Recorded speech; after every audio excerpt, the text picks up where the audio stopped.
يعني انا شخصيا بحبه جدا، يعني محمد اصلا جوه في قلبي وانا عارف هو بيحبني قوي. فاول ما كلمني امبارح بقول لك يعني بيقول لي انت لازم تكون معايا بكره، فما صدقتش ان هو بيكلمني بنفسه، فقلت له انا من غير لو كنت عرفت من غير ما تكلمني كنت رحت برضه. النجم المحبوب محمد فؤاد، ويعني انا عارف انك الجندي المجهول في الدوره الرمضانيه. خلي بالك انا قلت لعامر منيب انك انت خدت الفرقه الكويسه. الفرقه ايه؟ خدت الفرقه الحلوه وسبت الفرقه انا العب معاه يا عم، مش عليك. انا جاي عشان العب معاه. يا بابا حسن طيب.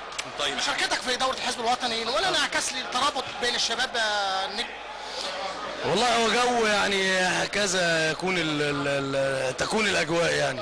الجو جميل ورمضان كريم على مصر والامه العربيه كلها. مشاهدين دريم القناه الجميله، برحب بيكم كل سنه وانتم طيبين. ومعانا النهارده نخبه كبيره جدا من النجوم ولاعيبه الكوره اهو زي ما انتم شايفين كده. هو عصبي شويه احمد عيد وعصام كاريكا وهيثم شاكر. تعالى يا هيثم. كابتن اشرف قاسم. معانا فرقه كبيره قوي. كنت عايز اسالك سؤال كده بس مش فاكر. تعالى يا عم احمد. مش فاكر السؤال والله.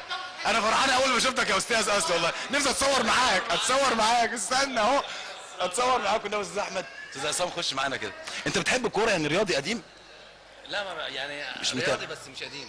امال ايه اللي جابك هنا حضرتك؟ والله ما فيش، قالوا لي في عيد ميلاد واحد صاحبي فجيت لقيت حاجه ثانيه. عيد ميلاد؟ والله. طب ده كلام يا احمد. انا شايفك جاي برضو يعني مش لابس لبس رياضه وبتاع. يعني بص انا وعصام جايين نلعب كوره. ما حدش قال لي، انا جيت بصراحه لقيت حاجه ثانيه غير اللي اتقالت لي، بس شغال يعني شفتكوا ومبسوط جدا. ومفيش عنوان يعني مفيش عنوان مكتوب معاك ولا حاجه؟ لا ما فيش حاجه، انا جيت كده. طب وانت بترمي انت ايه يعني بلاش لا تتكلم لا في السياسه. انا مش معاهم، مش معاهم والله، مش مع حد.